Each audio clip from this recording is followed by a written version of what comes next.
नमस्कार, सुजा समाचार में आप सभी का हार्दिक स्वागत है और आपके साथ मैं जुड़ी हूँ लीजा। आइए बिना देरी किए शुरुआत करते हैं आज की बड़ी हेडलाइन से। 963 करोड़ रुपए में हाईवे, गंगापुर और करौली में बाईपास की सौगात। मुख्यमंत्री श्री भजनलाल शर्मा ने जताया केंद्र सरकार का आभार। मुख्यमंत्री अनुप्रति कोचिंग योजना में बढ़ाई गई आवेदन की तिथि, अब 12 अप्रैल तक किए जा सकेंगे आवेदन। मुख्यमंत्री श्री भजनलाल शर्मा के प्रयासों से फार्मर रजिस्ट्री में देश भर में नंबर 1 बना राजस्थान, प्राप्त किया देश में सर्वोच्च स्थान। और अब जिला कलेक्टर के स्तर से भी खाद्य सुरक्षा सूची में जुड़ और हट सकेंगे नाम। सभी हकदारों को खाद्य सुरक्षा सूची से जोड़ना सरकार का लक्ष्य है। केंद्रीय सड़क एवं परिवहन मंत्री श्री नितिन गडकरी ने राजस्थान को बड़ी खुशखबरी दी है। श्री गडकरी ने शुक्रवार को राजस्थान में नई सड़कें बनाने की घोषणा की है और ये सड़कें पूर्वी राजस्थान के करौली जिले के लिए मील का पत्थर साबित होंगी। केंद्रीय मंत्री ने ट्वीट करते हुए इसकी घोषणा की।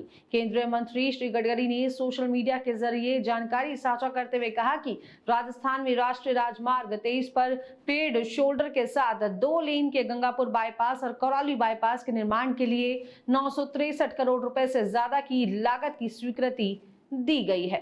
इस घोषणा के लिए मुख्यमंत्री श्री भजनलाल शर्मा ने प्रधानमंत्री श्री नरेंद्र मोदी और केंद्रीय सड़क परिवहन एवं राजमार्ग मंत्री श्री नितिन गडकरी जी का आभार जताते हुए उन्हें धन्यवाद दिया। अब जिला कलेक्टर के स्तर से भी खाद्य सुरक्षा सूची में नाम शामिल करने और हटवाने का कार्य संपन्न किया जा सकेगा। राज्य सरकार द्वारा इस संबंध में अधिसूचना जारी कर नियमों में प्रावधान किए गए हैं। खाद्य एवं नागरिक आपूर्ति मंत्री श्री सुमित गोदारा ने बताया कि प्रदेश सरकार माननीय मुख्यमंत्री श्री भजनलाल शर्मा जी के मार्गदर्शन में सभी पात्र लोगों को कल्याणकारी योजनाओं से जोड़कर लाभान्वित करने की दिशा में कार्य कर रही है। इसी क्रम में जिला कलेक्टर को भी NFSA में नए लाभार्थियों को जोड़ने और अपात्रों को हटाने के लिए अधिकृत किया गया है।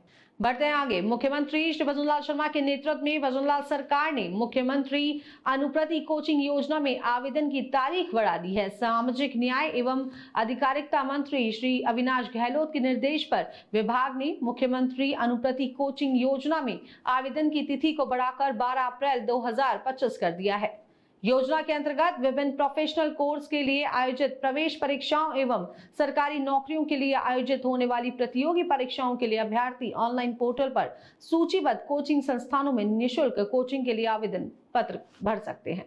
मुख्यमंत्री श्री भजनलाल शर्मा के नेतृत्व में राजस्थान सरकार किसानों के हितों के लिए प्रतिबद्ध है और इसका जीवंत प्रमाण है राजस्थान का फार्मर रजिस्ट्री में अव्वल आना। जी हां, राजस्व एवं उपनिवेशन मंत्री श्री हेमंत मीणा ने बताया कि मुख्यमंत्री श्री भजनलाल शर्मा के कुशल मार्गदर्शन में फार्मर रजिस्ट्री में PM किसान के 81% पात्र लाभार्थियों का रजिस्ट्रेशन कर राजस्थान ने देश में सर्वोच्च स्थान प्राप्त किया है। उन्होंने विभागीय अधिकारियों के कार्यों की सराहना करते हुए कहा कि उनके सफल प्रयासों का ही परिणाम है कि फार्मर रजिस्ट्री में प्रदेश के 73 लाख से अधिक किसानों का रजिस्ट्रेशन किया जा चुका है। उन्होंने अधिकारियों को योजनाबद्ध रूप से कार्य कर फार्मर रजिस्ट्री की 100% लक्ष्य को प्राप्त करने के निर्देश दिए। तो चलिए बढ़ते हैं जोधपुर की तरफ। मुख्यमंत्री श्री भजनलाल शर्मा के नेतृत्व में डिजिटल गवर्नेंस की दिशा में एक और बड़ी पहल करते हुए जलदाय विभाग ने घरेलू जल कनेक्शन की प्रक्रिया को पूर्णतः ऑनलाइन कर दिया है। जन स्वास्थ्य अभियांत्रिकी विभाग ने इस सुविधा को सिंगल विंडो सिस्टम के माध्यम से लागू किया है, जिससे आम नागरिकों को अब कार्यालयों के चक्कर नहीं लगाने पड़ेंगे। इस बाबत बात करते हुए जोधपुर के अधीक्षण अभियंता श्री राजेंद्र मेहता ने बताया कि यह डिजिटल पहल न केवल पारदर्शिता सुनिश्चित करेगी बल्कि आमजन के समय और संसाधनों की भी बचत करेगी। ये सरकार की बहुत महत्वपूर्ण योजना है, जिसके अंदर अब आम जनता को ऑफिसों के चक्कर नहीं लगाने पड़ेंगे। SSO ID पर वो जल मित्र ऐप पर सीधा अपने कनेक्शन हेतु आवेदन कर सकेंगे और ये कनेक्शन के लिए आवेदन के बाद सहायक अभियंता जो संबंधित क्षेत्र का होगा उसके पास ये एप्लीकेशन फाइल जाएगी, जो साइट की फिजिबिलिटी के लिए अपने कनिष्ठ अभियंता को वहाँ भिजवाएगा। इस दौरान जो फाइल के तौर पर उनको अपने प्रमाण पत्र देने पड़ते थे, जैसे रजिस्ट्री संबंधित आधार कार्ड इत्यादि, वो इस साइट पर ही अपलोड कर सकेगा। वेरिफिकेशन होने के बाद और साइट फिजिबल होने के बाद उस क्षेत्र में यदि विभाग की पाइपलाइन है और साइट फिजिबल है तो उसको ऑनलाइन ही डिमांड नोट जारी कर दिया जाएगा और उस डिमांड को उसको ऑनलाइन ही जमा कराना है। ऑनलाइन डिमांड नोट जमा होते ही कॉन्ट्रैक्टर के माध्यम से उक्त कनेक्शन को एक मुश्त राशि 8100 रुपये जो आजकल तय की गई है विभाग द्वारा कर दिया जाएगा और उसकी खाता संख्या जारी कर दी जाएगी। बढ़ते हैं आगे। सूबे के शिक्षा मंत्री श्री बंदन दिलावर ने चौमू क्षेत्र के हाड़ौता में माधव विद्यापीठ के उद्घाटन समारोह में शिरकत की। इस दौरान उन्होंने समारोह को संबोधित करते हुए प्रदेश और केंद्र की भाजपा सरकार की उपलब्धियों को विस्तार से गिनाया। उन्होंने कहा कि हमारी सरकार सबका साथ सबका विकास की नीति पर चलते हुए हर वर्ग के लिए कार्य कर रही है और किसानों और युवाओं के हितों के लिए प्रतिबद्ध है। बेले से खेती करते हैं उसको 30,000 रुपया अनुदान दिया जाएगा। 30,000 रुपये जो बेले से खेती करेगा उसको 30,000 रुपये दिया जाएगा। और यही भी जो माननीय मोदी जी 6,000 रुपये प्रधानमंत्री किसान सम्मान निधि का दे रहे थे, माननीय भजन लाल जी मुख्यमंत्री जी ने उसको 12,000 बढ़ाने की घोषणा की है। 6,000 कर दिया है, अगले साल तक 12,000 रुपये हो जाएंगे। मुख्यमंत्री श्री भजनलाल शर्मा के नेतृत्व में खाद्य सुरक्षा अभियान के तहत चल रहे गिव अप अभियान को उदयपुर जिले में व्यापक समर्थन मिल रहा है। अब तक 20,000 से अधिक लोगों ने स्वेच्छा से खाद्य सुरक्षा सूची से नाम हटवाया है। स्वैच्छिक नाम हटवाने की अंतिम तिथि 30 अप्रैल निर्धारित है। इसके बाद सर्वे कर अपात्रों पर कानूनी कार्रवाई की जाएगी। निष्कासन श्रेणी में आयकर दाता, सरकारी कर्मचारी, 1 लाख से अधिक वार्षिक आय या 4 पहिया वाहन धारक शामिल है। जो अपात्र होते हुए भी, सक्षम होते हुए भी गेहूं ले रहे हैं, वह स्वेच्छा से अपना नाम समर्पित करें, गिव अप करें, ताकि जो जरूरतमंद है और जो वाकई पात्र लाभार्थी हैं उनका खाद्य सुरक्षा सूची में समावेशन किया जा चुका है। तो आज 2 महीने हो गए इस अभियान को और अभी तक यदि स्टेटस देखा जाए तो कुल 6,044 परिवारों द्वारा, जिनमें कुल 20,151 सदस्य हैं, इनके द्वारा गिव अप योजना के तहत अपना नाम ऑनलाइन दिया गया है। मुख्यमंत्री श्री भजनलाल शर्मा के नेतृत्व में राज्य सरकार प्रदेश भर में 24 घंटे बिजली आपूर्ति सुनिश्चित करने के लिए निरंतर प्रयासरत है। मुख्यमंत्री के नेतृत्व में विद्युत विभाग निरंतर उपभोक्ताओं को बेहतर सेवाएं देने में जुटा है। लूणी क्षेत्र में एक नवाचार के तहत उपभोक्ताओं को हाथों हाथ बिजली बिल उपलब्ध कराए जा रहे हैं। विभाग के कर्मचारी ऐप के माध्यम से उपभोक्ता के मीटर नंबर को फीड कर तुरंत बिल दे रहे हैं। बात अब बूंदी की, जहां नवल सागर झील में म्यूजिकल फाउंटेन और वाटर स्क्रीन मल्टीमीडिया की स्थापना का कार्य तेजी से चल रहा है। जिला कलेक्टर लगातार इसकी समीक्षा कर रहे हैं। उन्होंने दर्शक दीर्घा के लिए जगह समतल करने और कुर्सियां लगाने के निर्देश दिए। साथ ही जिप लाइन को शिफ्ट करने की प्रक्रिया शीघ्र शुरू करने को कहा है।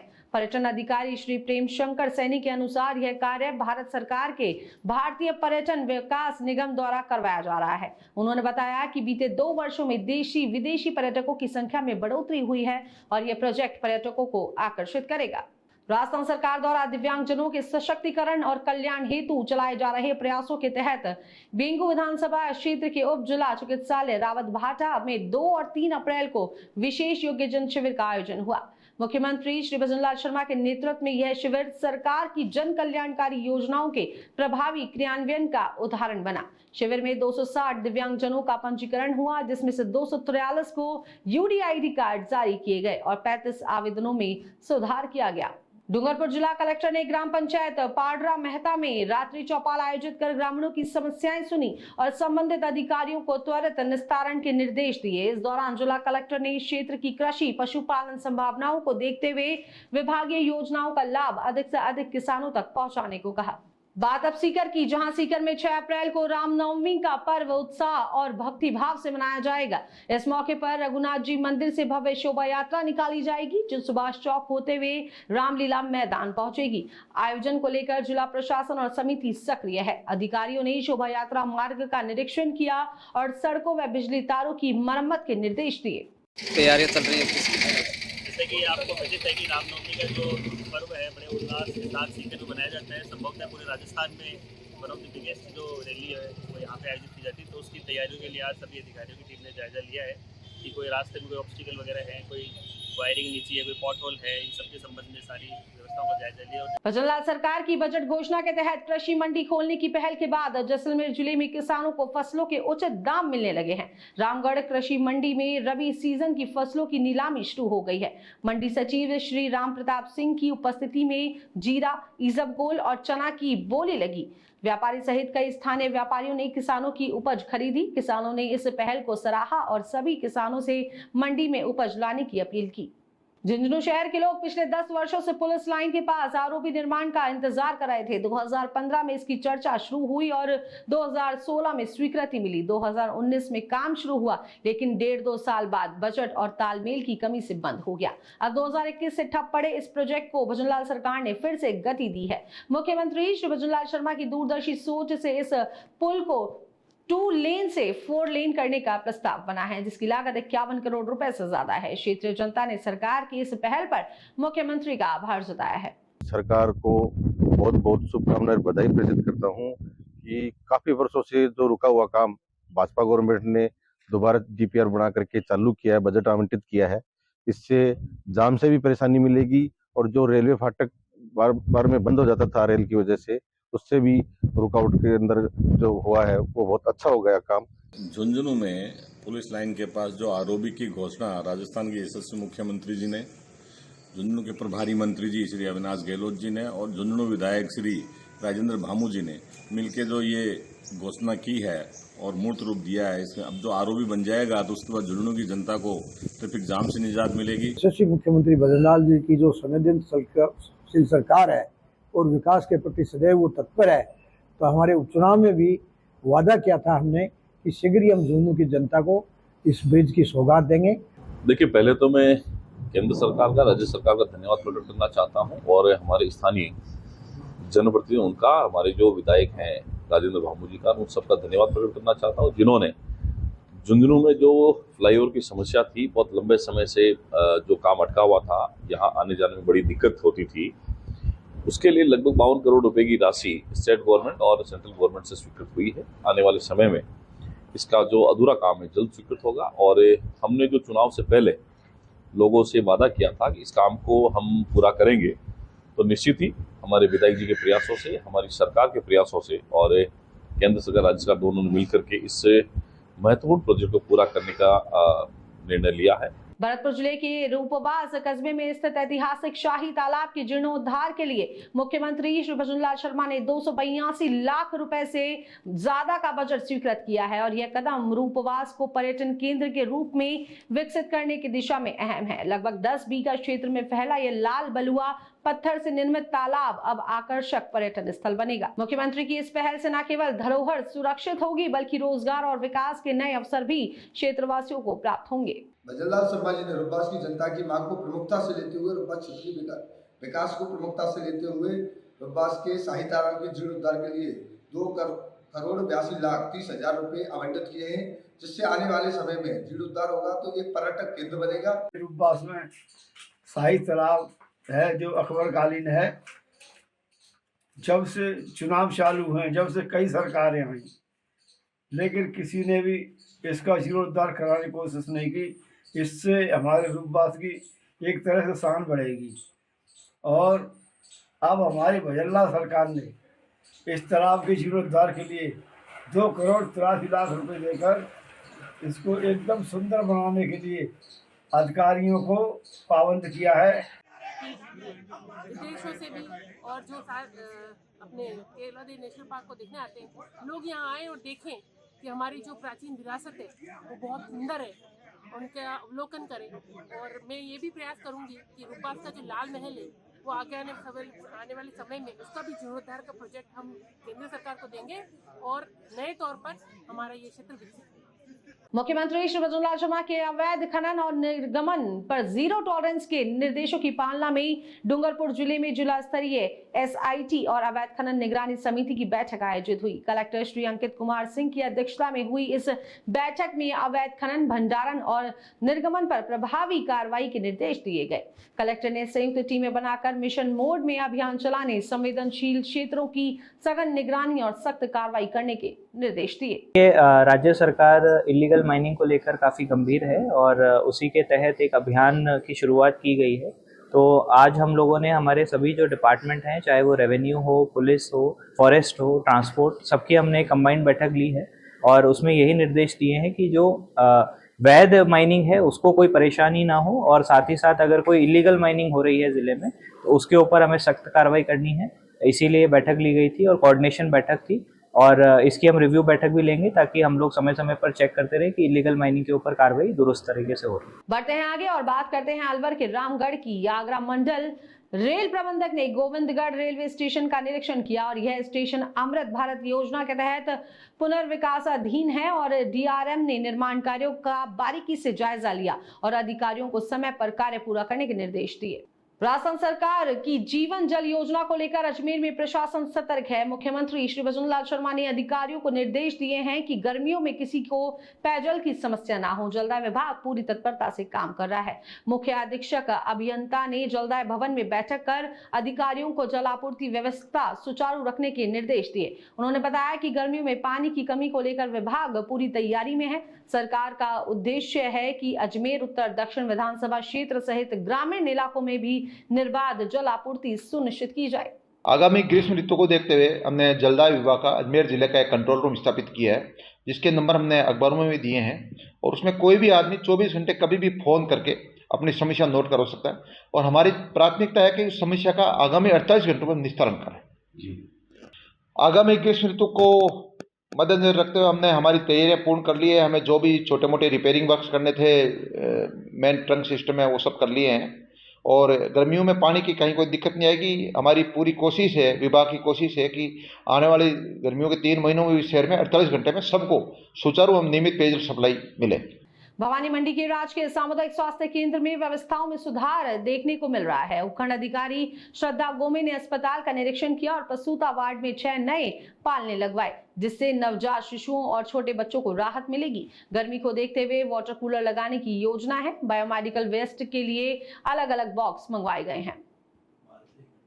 अलवर ग्रामीण विधानसभा में मुख्यमंत्री श्री भजनलाल शर्मा के नेतृत्व में चल रही कृषि विभाग की जन कल्याणकारी तारबंदी योजना किसानों के लिए लाभकारी सिद्ध हो रही है। इस योजना के तहत किसानों को अनुदान राशि देकर उनकी फसलों को आवारा गौवंश और वन्य जीवों से बचाने के लिए खेतों की चारदीवारी करवाई जा रही है। योजना में 6 बीघा तक की भूमि पर तारबंदी का प्रावधान है। जिनके पास कम भूमि है वे अन्य किसानों के साथ मिलकर इसका लाभ ले सकते हैं।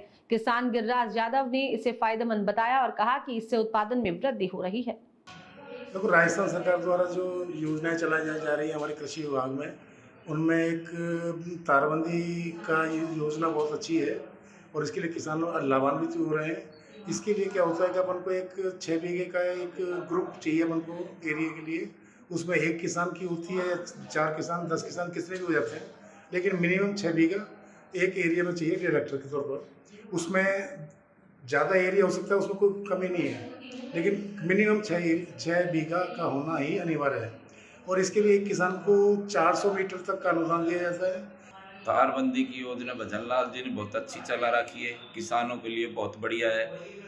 सुअर पशु या आवारा पशु बहुत डोल रहे हैं, इसके लिए तारबंदी बहुत अच्छी योजना चलाई, परंतु इसमें थोड़ा सा ये है, ये 6 बीघा पे सब्सिडी मिल रही है, तो 6 बीघा छोटे किसान के पास ज़मीन नहीं है, छोटे किसान के पास 2 बीघा या 4 बीघा हो तो इसको छोटी करके और फिर की जाए तो किसान को लाभ मिलेगा। खबर अब करौली से। प्रदेशवासियों के स्वास्थ्य को लेकर मुख्यमंत्री भजनलाल सरकार गंभीर है। इसके तहत जिले में मौसमी बीमारियों और मलेरिया की रोकथाम को लेकर अभियान चलाया जा रहा है।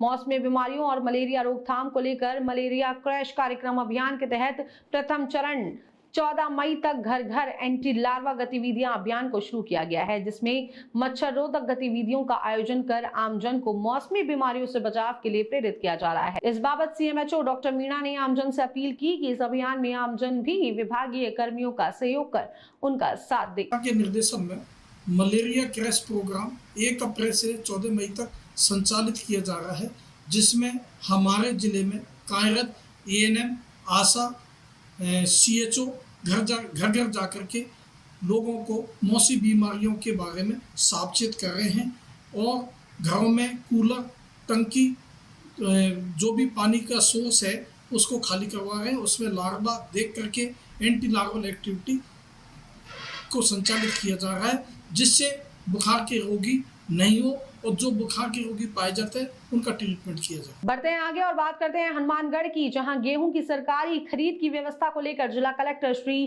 कानाराम ने खरीद एजेंसियों के पदाधिकारियों के साथ बैठक की। बैठक में जिला कलेक्टर ने सभी 58 केंद्रों पर व्यवस्थाएं सुनिश्चित करने के निर्देश एजेंसियों को दिए। इसके साथ ही अधिकारियों को कहा गया कि मंडी से गेहूं का समय पर उठाव हो और गेहूं खरीद के 48 घंटे के भीतर किसानों के बैंक खाते में भुगतान की व्यवस्था सुनिश्चित की जाए। जिला कलेक्टर श्री कानाराम ने बताया कि जिले में गेहूं की खरीद का कार्य शुरू हो चुका है, 30 जून तक रहेगा। ऐसे में किसान किसी तरह की जल्दबाजी ना करें। खरीद की व्यवस्थाएं को लेकर आज सभी जो खरीद एजेंसी है और अन्य जो स्टॉक होल्डर्स है, चाहे व्यापार मंडल, उनके साथ एक मीटिंग की गई थी। जिले में चूंकि गेहूं की खरीद का कार्य शुरू हो चुका है और सभी 58 केंद्रों पे व्यवस्थाएं सुनिश्चित करने के लिए सभी एजेंसीज को निर्देश दिए हैं। बढ़ते आगे, फतेहपुर शेखावटी में 6 अप्रैल को रामनवमी का पर्व हर्षोल्लास के साथ मनाया जाएगा। इस अवसर पर भव्य शोभा यात्रा निकाली जाएगी, जिसकी तैयारियां जोरों पर हैं। शोभा यात्रा की तैयारियों को लेकर प्रशासन और आयोजन समिति पूरी तरह सक्रिय है। प्रशासनिक अधिकारियों ने आयोजन समिति के सदस्यों ने शोभा यात्रा मार्ग का निरीक्षण किया। इस दौरान प्रशासन सुरक्षा व्यवस्था को लेकर पूरी तरह से तैयार है। सुजा समाचार में फिलहाल के लिए इतना ही, फिर होगी आपसे मुलाकात। तब तक के लिए मुझे दीजिए इजाजत। नमस्कार।